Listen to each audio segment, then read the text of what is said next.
Hello, everyone, and welcome back to episode 204 of Salvaggio and Cratty. Here for you again on another Wednesday night, August 7th. Happy anniversary to my parents. 7 p.m. on the dot. We got Pats and we got Sox. That's it tonight. Nice and compact, nice and Bruins, not Bruins. Can you tell I miss hockey? Patriots and Red Sox focused. And some other teams involved with the Patriots right now. We'll start there in a sec, but as always, first, Ryan, how are you feeling tonight? I'm doing well. A little discouraged by the recent Patriots news, of course. I've kind of let my thoughts marinate on that after I texted you this morning. And I've kind of flipped on where I am when it comes to the Patriots and a certain player they've gone after. Real quick on that Bruins thing, though, you are in missing hockey because I think this is the second show in a row that you've mentioned the Bruins and we have not talked the Bruins. So if people have been paying attention and following, it's very clear that we need some Bruins news. And I was gonna have a Bruins question kind of to end the show. I know I don't have it in the outline, but because you mentioned Bruins, I guess we could maybe start there with a quick how you feeling on Jeremy Swayman? Because I feel like we've kind of gone radio silent. Has Totally there been fine. okay, all right. I've seen some people kind of talking about it on Unchanged. Twitter, so just wanted to get your thoughts. Because like I said, we really haven't heard anything, whether it's These Swayman big or just hockey RFA, related in general. these big RFA negotiations take a long time with the Bruins. It is what it is. Okay. They've also been partying lately at Pasta's wedding, so I wouldn't have anticipated anything getting done this weekend. But Hmm. I'm chilling right now. They're gonna get it done. It's just a matter of when, not if. Okay. So It that's is about funny it. you bring up the Pasternak wedding thing because I'm sure I haven't seen pictures. I'm sure he was invited to it. I'm probably sure he was there, but it would have been kind of a dick move and not a very friendly move if Swayman got his contract announced during right around Pasternak's wedding. So that would have been maybe some Yeah. poor timing, but Yep, Krug and Krejci were in the wedding with him. That was pretty cool. Hoping the best for Krug this year with those I think pre-arthritic issues he has. It might keep him out the whole year. So um pretty rough stuff for Krug. But good to see them all enjoying themselves. Zdeno Chara dancing with his shirt off at the wedding. So lots of festivities, lots of good times there, I'm sure. Um Patriots and Brandon Aiyuk. It seemed at one point there was hope that something might get done if it gets to the point where the money is enough. And Ayuk's like, cool, let's do it. I'm willing to leave a Super Bowl contender. I might as well just get the most money. But it came down to something that was on the back of a lot of our minds, probably that he wouldn't want to play here. And I get it. It's just unfortunate. Um, it sounds pretty clear that they've thrown the most money at him, anywhere from 30 to 32 million a year average annual value. That is not enough. He's clearly willing to take less to play for Pittsburgh. And it kind of seems like the Browns are just kind of there. mhm. And maybe I wonder the Browns just like pony up if the Steelers take too long and that's their way of getting this done, or they're just kind of there but haven't been told that he's, to like take the foot off the pedal in a different way like the Patriots did. Patriots are good with their receivers. That's part of it. Also, like, why keep pressing if you've gone so aggressive to a point where it still hasn't persuaded him? So they are Mhm. out on Brandon Aiyuk. It's unfortunate, but it shouldn't be totally unexpected to most fans. I'll say, but now we just pretty much just wait for him to go to the Steelers. Yeah, I mean, I'm not gonna say I didn't believe it was possible because I mean, obviously it was possible last night when you hear the report come out that the Patriots are in the mix. They put a trade in place, and it really, as we've talked about last night, it came down to Ayuk's decision, and then waking up this morning to see that the news that the Patriots were probably gonna go in a different, or weren't probably, they were gonna go in a different direction. Like I texted you, it was a little discouraging. Little, at first was upset with the Patriots because again, you didn't know the number at first when that report first came out. I think it kind of came out in the middle of the day, the 30 to 32 million, like you said. Like I said, I kind of flipped. Now, like the tweet you sent me that I have here, from a Keegan Stifle, I think is how you say that on Twitter. Um, had a tweet that summed it up perfectly. So Brandon Aiyuk doesn't want the most money in New England or have an opportunity to win a Super Bowl in San Francisco. Question mark, question mark, question mark. That's kind of where I'm at on him. Like, I don't know what sticks out about Pittsburgh. I don't know. I was having this conversation with my dad, and he always kind of brings up the point of like guys want to play with their friends and their buddies. You see that a lot in the NBA. You see that a lot in the NFL. I texted you this morning that I still feel like Aiyuk's probably holding out hope that the Commanders somehow find a way to make a trade work and try to play with Daniels there. I don't get this guy, and I'm kind of annoyed by him at this point. Like, I understand where a lot of people, yourself included, are coming from when you say, the Patriots aren't a great destination. Like you said, if you don't want the most money, if you don't want to play for a Super Bowl contender every year in the 49ers, like what are you playing for exactly? Because it's not like you're going to like a Pittsburgh. Yeah, is on paper a better place to play than New England is right now, situation wise. But like I texted you last night, like I don't see how Russell Wilson or Justin Fields is a enticing option if you're Brandon Aiyuk at this point. So I don't know what the situation is there. I guess it's maybe he just thinks he's got a better chance to win in Pittsburgh than here. But then if that's the case, you think like Cleveland's better than both those teams, I feel like, or a better situation to win. I feel like you could argue. So I don't get the situation with him. I don't know what he's thinking or, where he's at this point. Aiyuk, Ryan. Aiyuk. Do I keep saying, how am I saying it? You're saying Aiyuk. Am I? Yeah, Aiyuk. It happens. Aiyuk. Okay. Um, I don't respect him anymore, so I'm not going to call him by his full name yeah, or like his real name because I wonder how much of this is Tomlin. Like, it's a maybe, new yeah. play. It's a new playbook that's unestablished. Drake May probably is going to start this year, so there are obvious factors that would sway him away from the Patriots. Um, he just wants to play in Pittsburgh. It's that simple. Like All the he power thinks to they're him. Like, he thinks they're better.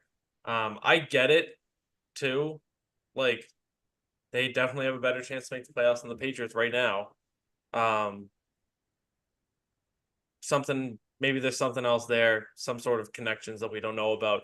Um, let's go to Pittsburgh. So he's willing to take less money to go there, is what it is. I'm sort of surprised the trade doesn't happen, but not really.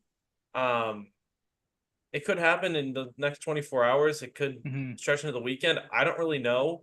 Well, what But is the yeah, the comparable San that Fran burned his bridges burned, so we're looking to Pittsburgh now. I guess so. I was going to ask you if you could come off of it maybe off the top of your head because a lot of the reports where the Patriots part of what they were going to send back was Kendrick Bourne. Now I'm assuming Pittsburgh would have to pony up something along like I'm trying to figure out what is the comparable there that Pittsburgh would be sending back and because again their initial report was that they either thought that the trade that San Francisco or the offer San Francisco wanted was too rich or whatever the wording was exactly. But that was kind of the thought of Pittsburgh bowed out because the price tag was too high and now all of a sudden like you said, you come to find out he's willing to take a discount, so that probably brings it down a little bit. But I'm trying to figure out like I can't imagine the Steelers are giving up a first round pick for him. Would you think that, or like if you had to kind of No, brainstorm it's what? one of the reports from Ricky, the secret insider that's been all on top of this. Mhm.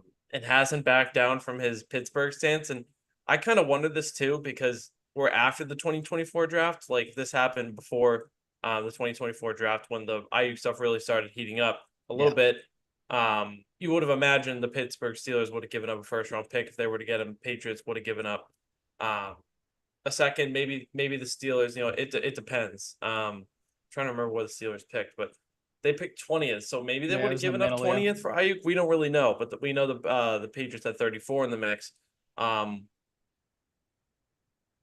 like San Fran has to get rid of him at this point, Hmm. and the terms had to be agreed on in the contract. So I kind of wonder if they're not going to get a first round pick because of that. Yeah, I can't Like the imagine they Steelers are going to will. be like, yeah, you have to get rid of him. Like you kind of have no choice. We're not giving you a first. Like you're going to take a second and like a young player or like a late pick and be like, yeah, that's it. So Okay. yeah, it's been a weird saga. I'm really trying to think of more reasons why he wants to play in Pittsburgh, but he clearly just has some desire. Um, It he comes down to wants just wanting to get out of San he Francisco, I wants a guess, at lot of this money point. and some shot to get to the playoffs, I guess. Hmm. I don't know if the Steelers are a playoff team. That we'll reserve that for when we do our record predictions and stuff close to the season. But he just wants to go there. It's his prerogative at the end of the day. It's kind of like an NBA type of thing, like forcing your way to one team. Yep.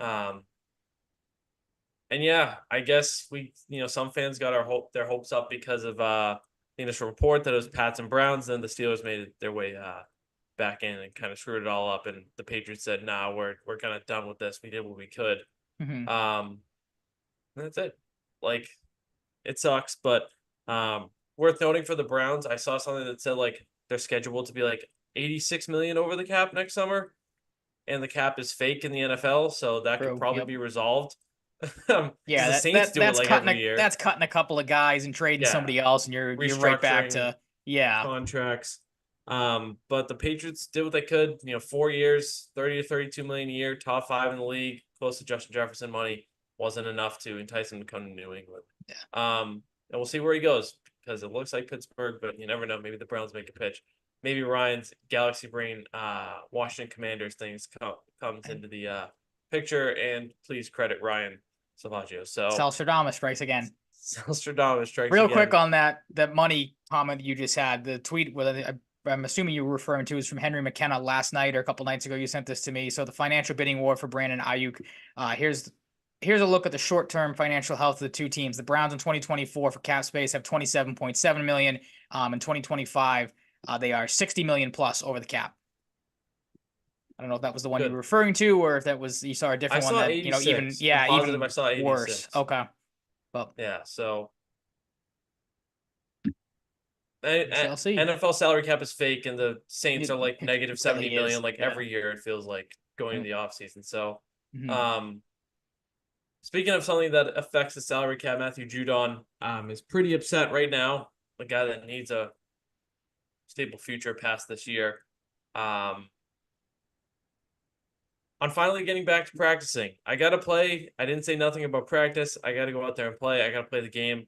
I gotta do what I'm contracted obligated to do so I don't lose no money. On leaving practice last Monday, we had a conversation. I don't want to be a distraction to the team, so I went inside. I wasn't participating in none of those drills that day, so I went inside. I got a message. Then I got a Mhm. message. So I came back to talk to the GM, our GMs, then I went back inside. I'm animated and I talk with my hands.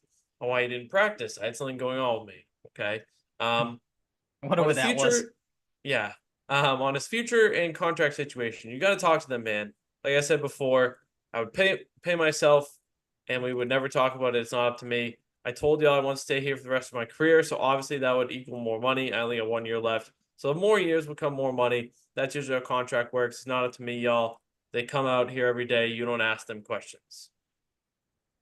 Yeah, so I thought we'd kind of work our way just through those. We'll work backwards here. Like that one to me, I feel like the snippiness is starting to come out a little bit with Judon because I mean, all the reports seem to indicate he's still a happy guy at practice and is throwing the ball around with fans and goofing with his teammates and stuff like that. But like that one stuck out to me of like, all right, now he's trying to I feel like deflect it a little bit, maybe to be like, all right, go ask the GM and go ask the head coach why I'm not getting this type of money. So I find that one kind of interesting. The on why he didn't practice, and the answer is I got something going on with me. Like, yeah, no doubt, man. We know you're in a contract dispute. Obviously, he's not going to say that. But I just found that kind of funny that you're trying to make it more secretive than it really is. Like we know you're pissed off with your contract.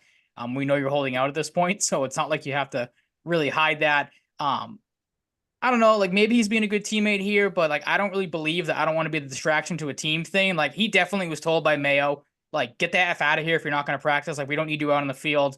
And we talked about this on last week's show. Maybe corrupting's too strong of a word, but you know what I'm getting at here. Like maybe putting in some of these young guys' head.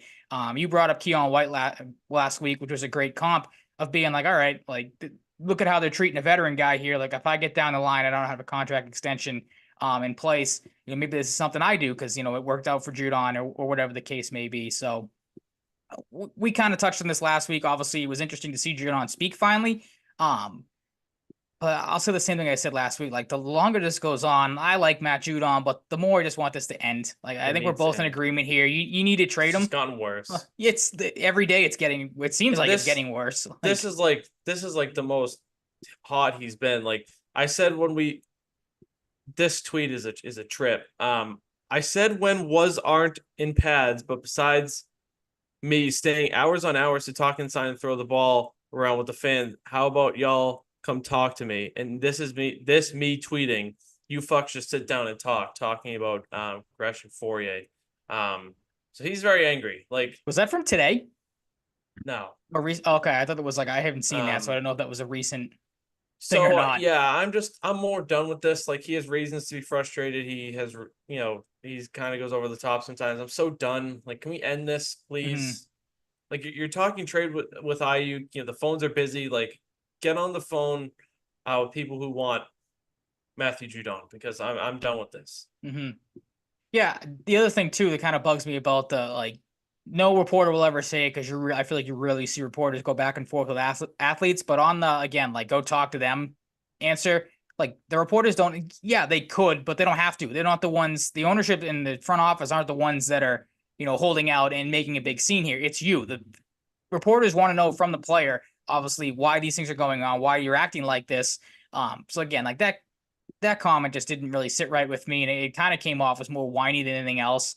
Like, I'm not saying Judon's going to be the type of guy that's like going to get super vocal about this, as we've seen, players do in the past, where they just completely trash ownership or the team or whatnot and really force their way out. Um, but I don't know. Like, I feel like there's some cracks here on that, and maybe this is the start of that. I hope not, because again, I like Matthew Judon a lot. I think he's a good player, but like, and then like in the same kind of discussion he had, like he talks about like, oh, I know I didn't play last year, so like my value is not going to be that higher. I'm paraphrasing here, but that's the maddening part about it too. It's like, all right, dude, like that your value is not going to be great. This is kind of a prove it year for you. I feel like because we don't know what you're going to look like. Just request You a know, trade at this point. Seriously. exactly. That's I feel like that's what it's coming to at this point. Like if you get through this playoff game, yeah, this preseason game tomorrow night, and I don't know how much if he's going to play or not or what the deal is there, but like I feel like once that kind of comes and goes and you maybe get a little bit of a feel of what the team's going to look like this year, then maybe you might start to see him be like, all right, like I want out here. Clearly they're not going to, pay me what I want to be paid and just move on, as you said numerous times. Like, yeah, it's just I hate shit like this just in general. Mhm. It's I mean, it it's gives you something to annoying. talk about with the Patriots because it's a tough spot to be in right now with things just starting to get going here. But this is one of those ones where it's like if you don't have to talk about it anymore, it might be the more beneficial of the two options. Yeah. Well, it's annoying. It's been annoying. Let's shift to tomorrow night. First time we'll see Drake May in game action. Gonna be very exciting. He has picked it up lately, which is nice. Not to say that in like a connotation where like I've been worried about things. So I'm not. I just want to reiterate that, but Hmm. you know, things have gone better as practice has like the flow of practice has shifted from padded practice. So um, that's good. We're gonna see him. We don't know how much. Of course, they're tight-lipped about these things. I swear I added a bullet point here earlier. All right, yeah, I just saw it. Okay. I thought it didn't. Sometimes when I add things on my phone, it doesn't always Doesn't add to pop like the up, yeah. phone, add the desktop outline. I was just making sure it was there real quick. Um, but as we know, like if you've been following, Jacoby Brissett's getting first team reps a lot. So we'll see some Jacoby Brissett maybe, like probably because it's like first game. But I kind of wonder if we see Bailey Zappi first. To be honest with you, I had a thought about this too. Why do you say this? Do you have a Billy Zappi thought or? no, like I think he's out, but like they're gonna give him a chance. Hmm. So I'd be surprised. Like I'm not saying end all be all. He's the first quarterback out there, but I kind of wonder if he's just there. Like Drake may watch from the sidelines for a bit. Like they don't need to thrust him in right away to a preseason game. Like it's Hmm. good to get the reps, but like he doesn't have to be out there right away. Okay. Um, and Bailey Zappi gets one of his last chances. Like it's that simple. I don't think it's gonna do much. But I feel like I have a feeling it's gonna be Zappi then May. Okay.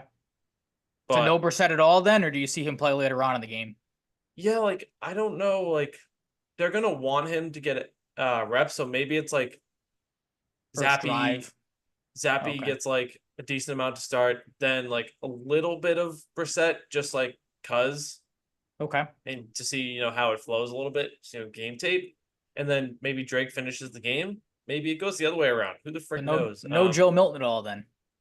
I don't know. Like it's tough when you got four guys in the mix. Like you Oh, want to give mathematics, Zappy that you last play each one chance. quarter, Yeah, like which you won't play each happen, one but quarter. yeah. Yeah, who knows how likely that is to happen? Like maybe we don't see Brissett, and it's the guys that need to prove themselves more. It's all three of Mhm. them. But we'll see. We don't know how much we're gonna see Drake May, but like we should see Drake May. Yeah, And you we're would going think. to. So, There's a way I would um, go about it real quick with Zapping. Like if I had to guess, you'd probably see Brissett. I feel like for like maybe the first couple of drives, if that. I would have to assume he gets the opening drive of the game, and then you take him out. yeah, I, like you, I'm assuming, have just done with Zappy. There's no reason if you're the Patriots. I feel like one side of the argument, I feel like there's no you don't need to play Zappy for anything because you know what he is what I'm trying to get at here. The way I would go about it though is because all you've kind of heard reports is that it's obvious, like you said, it's been Brissett with the starters, it's been May with the twos, and you've seen a little bit of Milton, and you really haven't seen a ton of Zappy. A lot of his has just kind of been on like backfield stuff. If I were the Patriots, the way I go about Bailey Zappi is I'd play him a decent amount in this these preseason games just to see if there's a team out there that's stupid enough if Zappi plays well to maybe take the bait and say, maybe we'll give you a 7th round pick just for because like let's be honest, Yeah. I think Zappi's gonna get cut. Like there's no reason to keep Zappi on the roster, especially if Brissett goes down or you maybe want to make a move to May at some point this year. And then he starts to struggle, and then you get a repeat of last year. You get Bailey Zappi standing on the sideline like, "Oh, here I come again. You guys wanted to cut me, and I keep coming back." Oh my God, yeah, I forgot Which about would that. it would just be awful to watch. Like you don't need that head case in your quarterback room, your locker room. And I'm sure Zappy's a great guy, but like you just don't need that crap again this year. So like I said, I would play Zappy a decent amount just to see if there's like obviously injuries happen too in the preseason all the time. So maybe a spot opens up on another team. Again, I doubt you're gonna find a trade partner because no team is that stupid in the NFL. But maybe you get lucky. Maybe there's a quarterback that goes down and the team, wants a veteran backup that has some experience in the NFL starting a game here or there.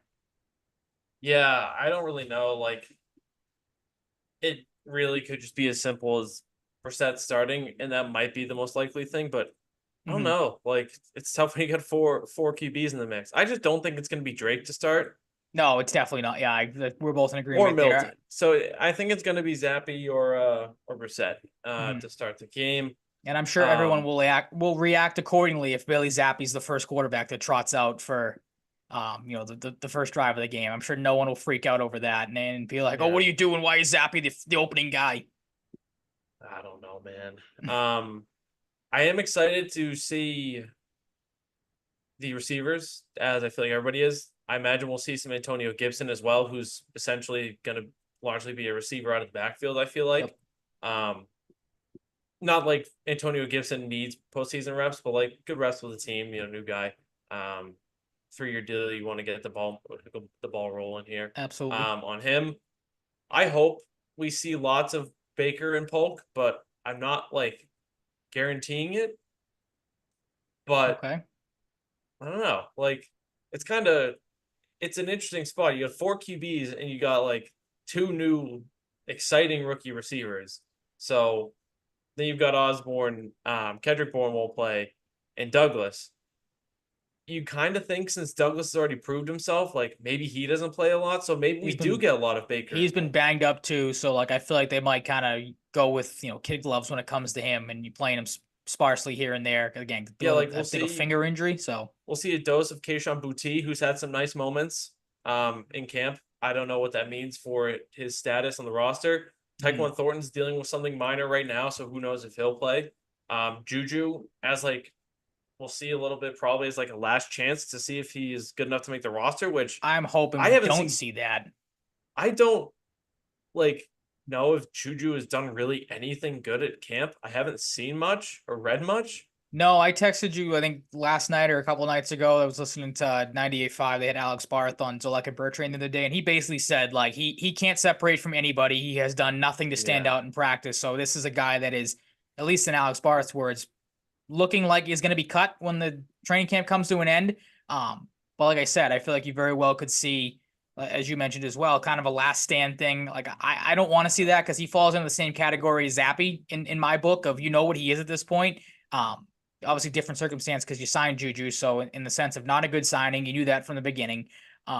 Hasn't proven a whole lot. Like I'm sure they'll try to play him a decent amount just to try to get something out of him, and see if there's anything left in the tank. But at this point, like you said, you should be running with these young kids. If right. Thornton's able to go with him. Booty, if you want to keep him around, just to, see if he can maybe pop.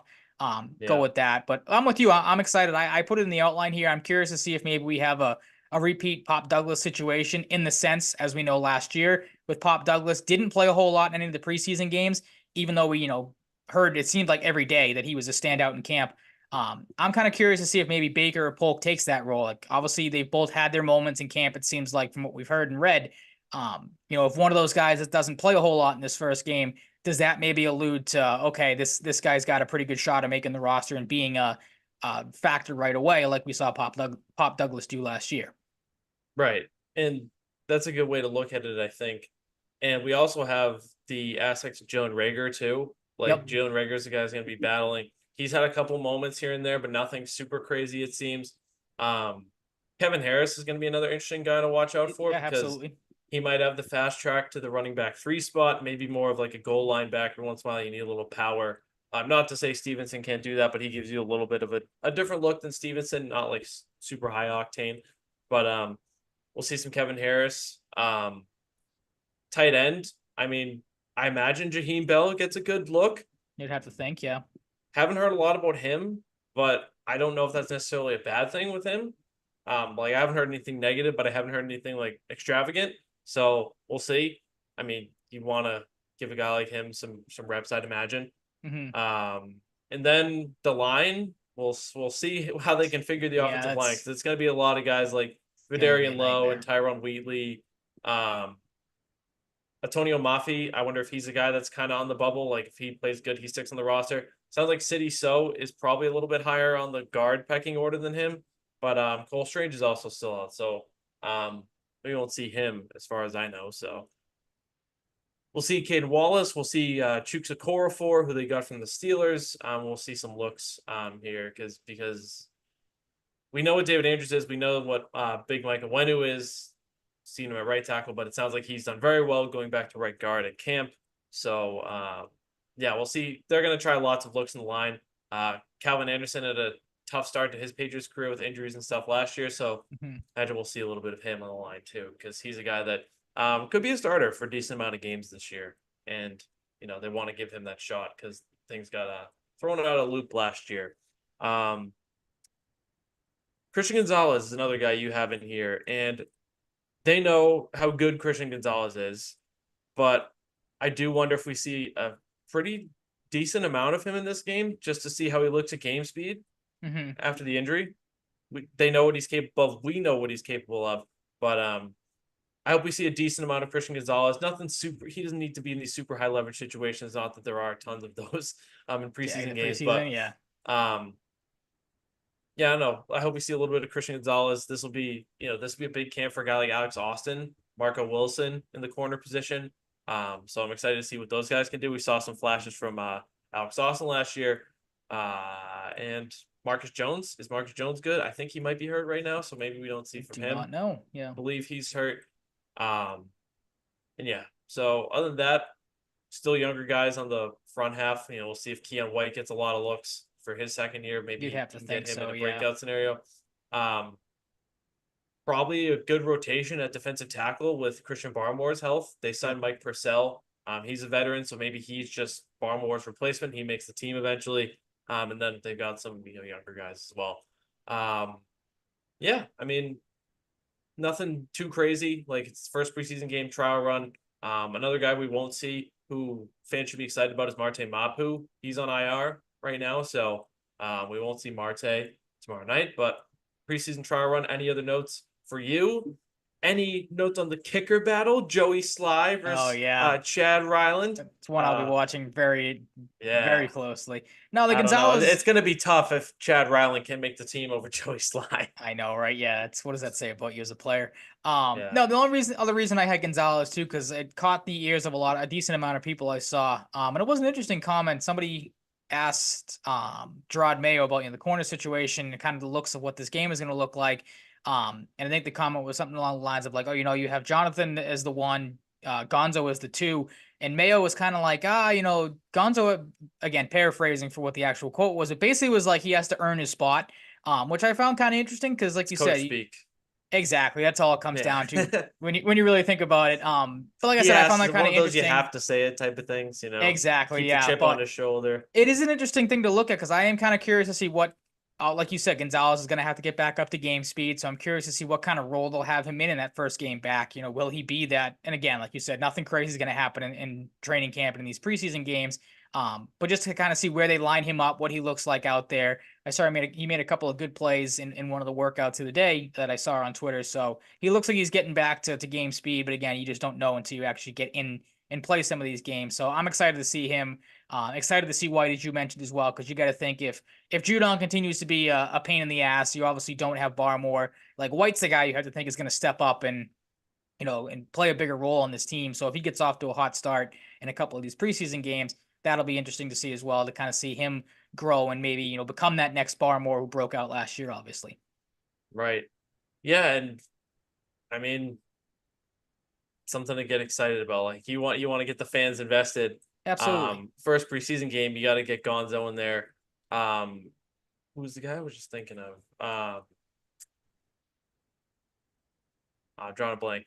But another way to bring the fans in with Drake Mason, try to get some one-on-one looks with a corner and a receiver for Javon Baker deep, Jalen Polk, get the fans excited. Just try it. Why not?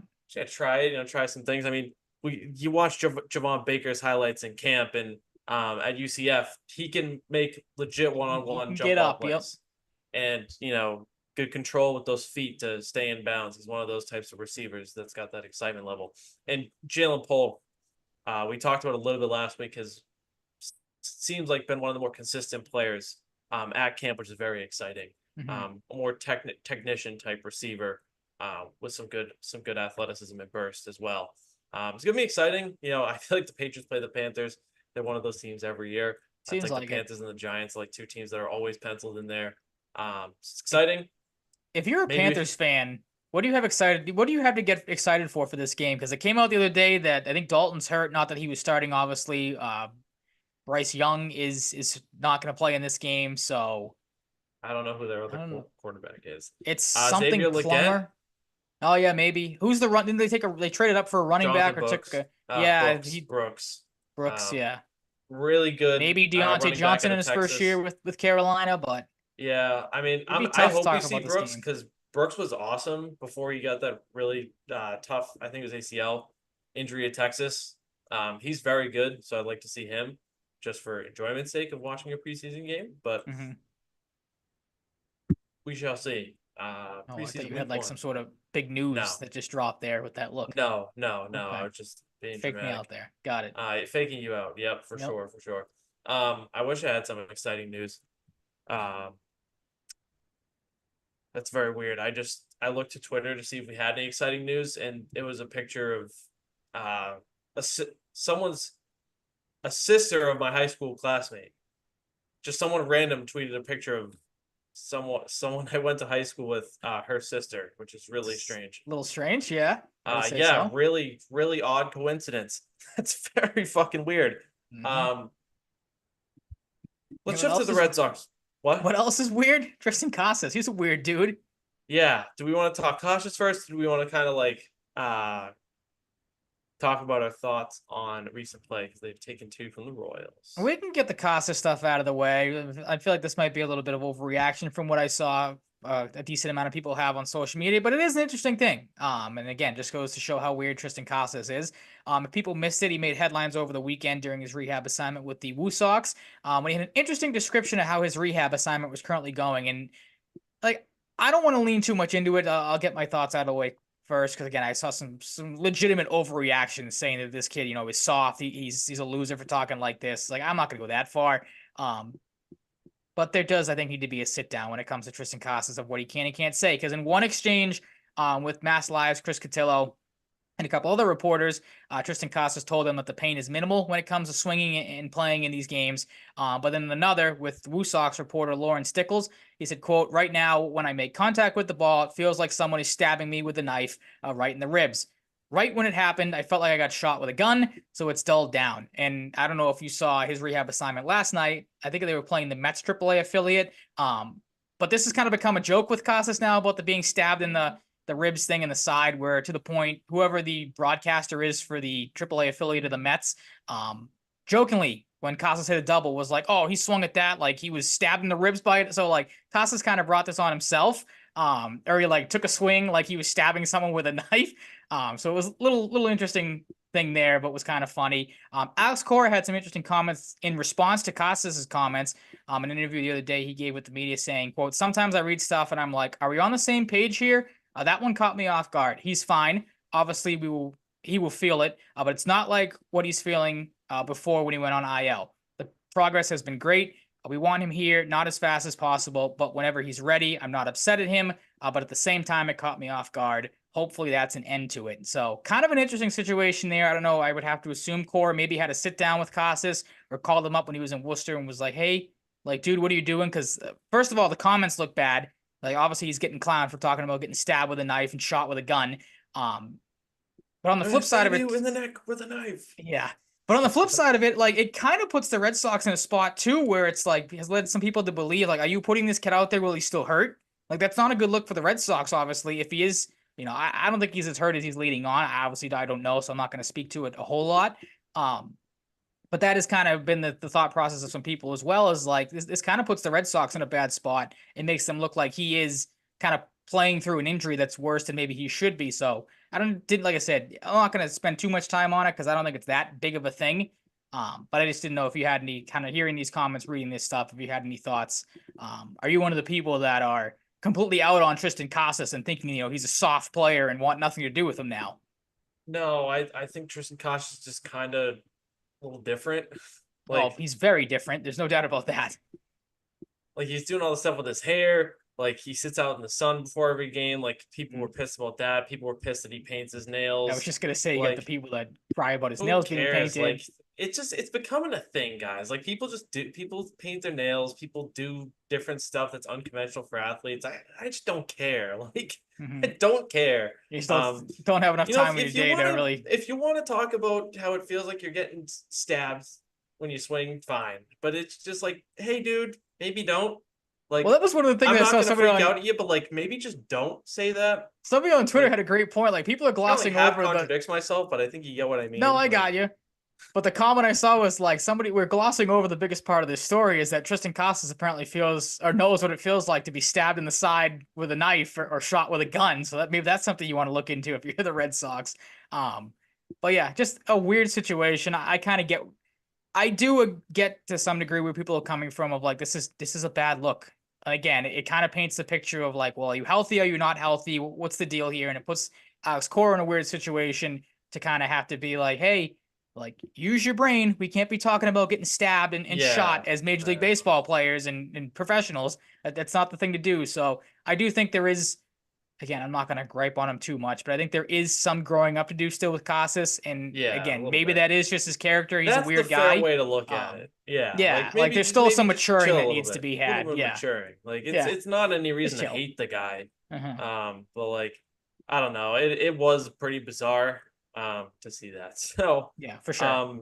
Do we have any thoughts right now recently? Because the Red Sox are doing great in terms of OPS lately. I think it was OPS since the All-Star break or something. They're number 1 in the league. They're doing great hitting wise. I think they've come up in big moments too here and there in this in this Royal Series and lately. But the pitching just needs a little work. Bayo had another like interesting outing last night. Overall, looked pretty solid if I'm remembering correctly, but let up like 1 or 2 later in his start. I might be misremembering, but yeah, he kind of fell apart late, which is becoming a theme with him, which is a little like if there's one negative to talk about with the Red Sox right now, it is Bayo. And again, I saw earlier today, you had some people that were like, oh, he's mentally weak too, and he's soft, which again, I don't know if I go that far, but he's like 20 years old. Well, that I wouldn't like discredit as much as I'm discrediting the Casas stuff, because there is a history with Bayo and this type of stuff. Okay, where, 25, yeah, still young. Okay, so your point still reigns true. Don't worry about it. But that is a common theme with Bayo, that when things start to go wrong, they go really wrong, which is not great to see. And he has been better of late. Like last night, was one of the a stinker that hasn't happened in a couple of starts. So you hope he is able to bounce back from it. And he seemed fine after the game. He wasn't like smacking his head in the dugout like we saw that time in Oakland. We talked about like that was a situation where like, okay, you need to figure it out, man. Like you can't be doing that with the cameras on you. So it's not as bad as it was. But that's something that needs to get ironed out. You sent me the tweet, I think, from Pete Abraham today, that they did it with Bayo, obviously, earlier in the season or earlier a couple weeks ago, and it worked out well. They're going to push Pavetta's start back a couple of days. I like that. Pavetta has not been the same the last, he's had one or 2 good starts and like 3 or 4 really, really bad ones. So I'm perfectly fine with that. I'm interested to see maybe if, Crawford continues to struggle tonight, because I think he gave up what, like 4 home runs or 5 home runs against the Rangers in his Yeah, last he's start. really rough. Yeah, he's given up like 14 home runs or something in the last. I can't remember what the stat was. But people who have watched the Red Sox know the struggles that Crawford's going through. So I wonder if maybe he struggles tonight. Do you push him back? I'm fine with it. Like, you're starting to see the Red Sox have a little bit more depth now with the Paxton signing. Chris Well is still in the bullpen pitching great. So you can put him in the rotation if Chris need be Martin's for a back. start. Chris I Martin came back saw tonight. I Yep. saw a Liam Hendricks update today. He was throwing the other day off a mound, Yeah. or I don't want to say a simulated game or anything, because I don't think that's what it was. But yeah, he's on his way back, so they're getting healthier, which is good, and they're starting to get a little bit more But depth. O'Neal to IL at the Yeah, same that's time. that's the stinker. Valdez is up. Boozer is down. O'Neal is sick and has an infection in his lower left leg. They think he'll be ready when eligible. I like But how his you get a metrics says calf tested no. infection without, like, he must have like cut it or something. I don't know. I saw that earlier Yeah, today. I It's a don't calf know. infection. Maybe Kosh just stabbed him with a knife and it got Maybe, infected. yeah. If anybody should be talking I don't about know. going where it Stabbed him feels in like the to get leg. stabbed. Yeah, look into Yeah, that. I don't Maybe. know, but yeah, I Yeah, mean, I'm pretty okay with how the Sox been playing lately. Duran is still Duran. Devers had a stinker last night, but I mean, he's hitting over cost me 300. money last night. Cost me money last night Needed one as well. hit. It's okay. Yeah. Yep. Hedged it. I've live bet the Nationals plus 2.5. And I was like, I'll do this, be a little safer than taking the plus 220 to win, and they won by like 7. So I wish I Well, there took you the go. money line. Yeah. But 2.5 hits. Um, yeah. Overall, I'm pretty cool. Like, I'm excited to see Chris Martin back. It feels like he's been out for ages. Yep. We'll see Hendricks at some point. Good to see an update on him. Who knows when we'll see Cautious. Um, Justin Slayton might be back soon. Haven't really heard much about him lately, but things He's are kind of gonna stalled. kind Yeah. of come back into play a little bit. Maybe Valdez gets a little jolt being back up. Wilyer Abreu's been great. He's been excellent. Yeah. I gotta check because I said 15 home runs for him You're in good shape. preseason. He's How got many what, does he 12, have? 13, I How think. many does he have? 12 I or think it's 13? 12. Yeah, he's got that right. He I think it's has 12. 12. Yep. Hey, close.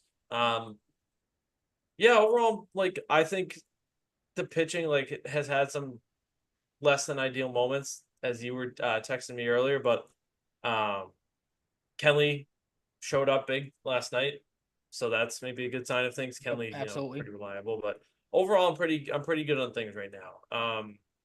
Yeah. If you have any thoughts on Sogard, I don't really know a lot about the Sogard kid, but looks I like say he's been I doing knew okay. nothing about him when he got called up, Yeah, except he wasn't like as much of a career minor leaguer as Westbrook had been. Because I yeah, think Sogard's only 25, but I think he still had like 300 plus minor league games or something crazy. yeah, He's been great. Again, another kind of, I don't want to say flash in the pan, but a nice move that's kind of worked out for the Red Sox. And these moves are working out. Cora has been having some great managerial moments with some decisions of late.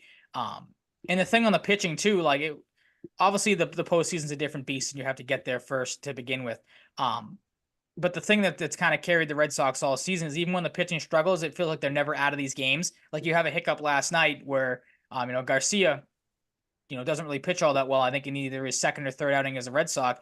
But as you mentioned, Jansen comes in and slams the door for 4 outs. He's been obviously great this season in any role he's been put into. And again, like, the offense has been able to pick them up at times when need be. Dom Smith continues to have great, clutch hits and has a insane Matrix-esque slide last night to steal a run. So again, like, the pitching maybe hasn't been great, but they still continue to be right in games and fight right to the end of the games. That's been the most impressive thing with this team, because as we right. talked about a lot, it's a young team. You really didn't know what to expect from them coming in, and as you mentioned, the guys you did, the Durans, the Abreu's, they're all stepping up when they need be. Yoshida has turned into, I feel like, the Yeah. It's Yoshida been a we've kind of beast. waited for. He's probably batting like 500 Connor over the Wong last almost hit couple of weeks. a belt high home run last night. Yep, he's been excellent all season long. So they're And I don't want to now say they're peaking, because there's still obviously a decent amount of season left, but they're playing great baseball of late. They're beating the teams they obviously have to beat. You're right there with Kansas City. It's probably going to go down to the wire with them. And the big thing last night is you got the tiebreaker against them. So if it does come down yeah, to the that's what I wire, was gonna say. and you end up with the same record, you have them in whatever it ends up being. Because I don't know what specifically goes into the tiebreaker thing. It has to be record against in the season, regular season, of course. So that was obviously great to take care of business last night. And again, kind of face some adversity late, and be able to overcome it and punch through to win the series. Right. Yeah, the tiebreaker's big. The bats are good. And yeah, things are all right for the Sox right now. We'll see how they continue to progress. But anything else? Any closing thoughts, Ryan? No, I was just gonna say. So you're telling me that the sky wasn't really falling when they came out of the All-Star break, and we're losing a couple of games here and there, and had No, no, no. some clearly obvious reasons of why they were losing those games. And again, we talked about they were tired, they didn't have the arms, and now they're, as you said, starting to get healthier, got some reinforcements. That's the big thing too. Obviously, different than this year is they clearly look like they were energized coming out of the trade deadline and getting those pieces to help them move forward. Alex Cora, it seems like has been nothing but smiles since that that happened. Kind of funny, you add to the team what it does to it. So far so good with the Red Sox. I hope they can keep it up. Maybe go for a sweep tonight in Kansas City and continue to play well. I checked and we have no Aiyuk update. I saw something about Von Grissom real quick.